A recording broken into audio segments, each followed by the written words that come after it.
My name is Miss Shan. I am reading today to you the book by Louis Sachar, Marvin Redpost, Why Pick on Me? I'm only reading a part of it because I hope you'll be interested enough to read the rest of it. Okay.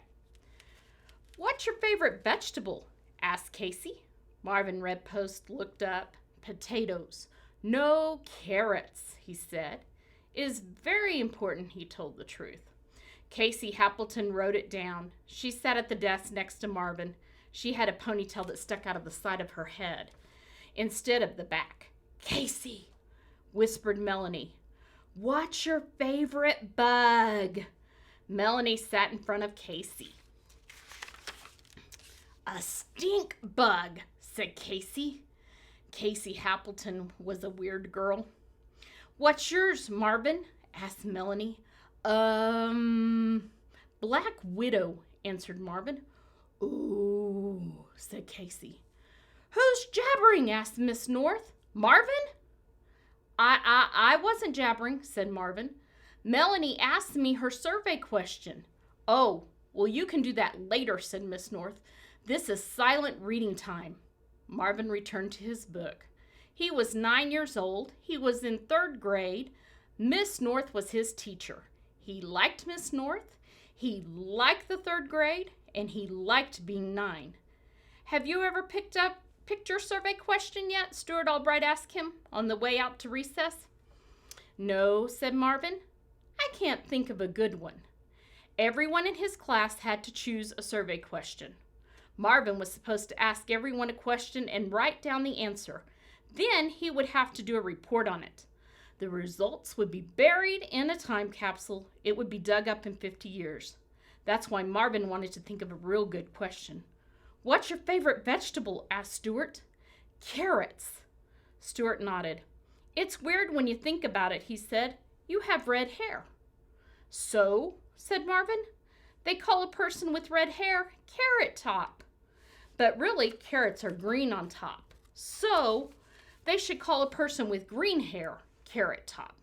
Stuart was Marvin's best friend. Marvin was the only one who understood him.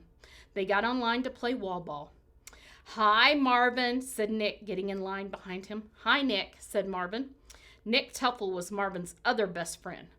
What's your favorite dinosaur? Asked Nick. Marvin thought a minute. He didn't have a favorite dinosaur. Stuart made a noise with his nose. That's a stupid question, he said. Marvin looked at his two best friends. He was afraid they'd get into another fight. Nick and Stuart were always fighting. What's stupid about it? Nick demanded. Because, said Stuart, the results are going to be buried in a time capsule in 50 years. People are going to dig it up, and then they're going to think there were dinosaurs around when we went to school. That's stupid, said Nick. Your turn, Stuart, said Marvin. What? Oh, said Stuart. Marvin watched Stuart play wall ball. He was up against Clarence, the toughest kid in 3rd grade. Stuart lost. Nick laughed when Stuart lost. Marvin stepped up, even though Clarence was bigger and stronger. Marvin felt he could beat him at wall ball. Clarence served. He bounced the red ball once on the ground, then hit it hard with both hands together.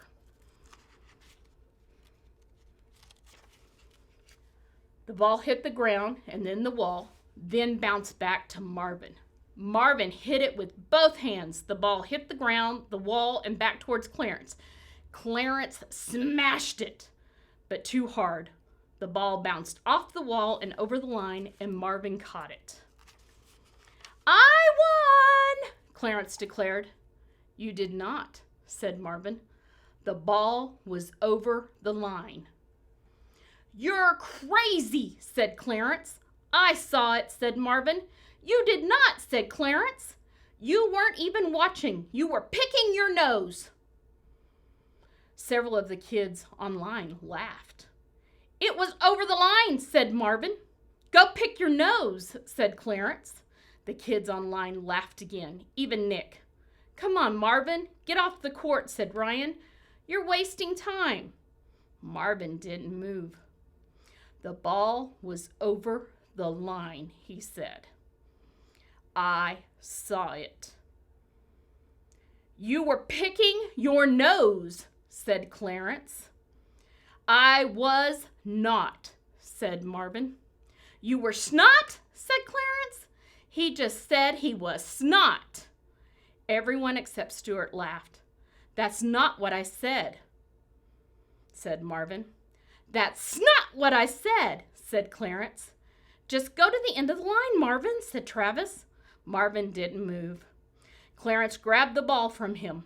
Oh, gross, he exclaimed. His boogers are on the ball. Even Stuart laughed. I'm not playing with this ball, said Clarence. He threw it to Marvin. Marvin held up the ball. Look, there's nothing on it, he said. Now, they're on his hands, said Clarence. Everyone backed away from Marvin. The bell rang. The other kids hurried back to class, leaving Marvin holding the ball. It got worse. After school, Marvin walked home with Nick and Stuart. He was still upset. The ball was over the line, he said. Just forget about it, said Nick. It was over the line, said Marvin. We know, said Stuart. Then why didn't you say anything? I don't know, said Stuart. It was funny.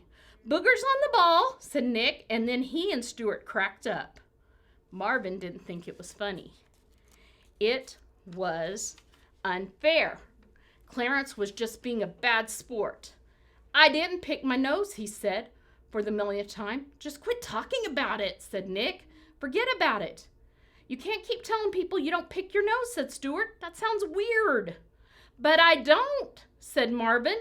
His face burned as he thought about it. Everybody had laughed at him, even Nick and Stuart. If they were true friends, they would have stuck up for him. He couldn't stop thinking about it all day and into the night. It was unfair. He didn't pick his nose, and the ball was over the line. When he got to school the next morning, the first person he saw was Casey Happleton.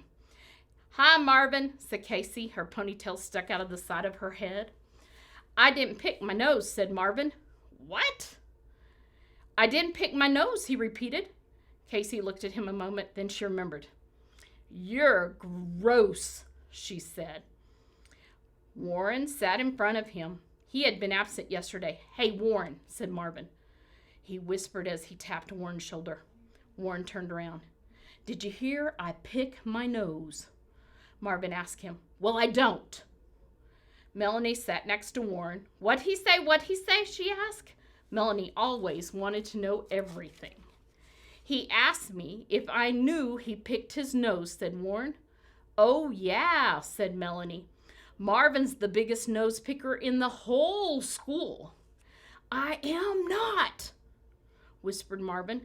All morning, Marvin kept telling everyone he didn't pick his nose, but the more he talked about it, the more the other kids teased him about it. And the more they teased him, the more he kept talking about it. Don't get too close to Marvin, said Clarence, or else he'll try to pick your nose too. So, that's 2 chapters. You'll have to read the rest to see how Marvin solves his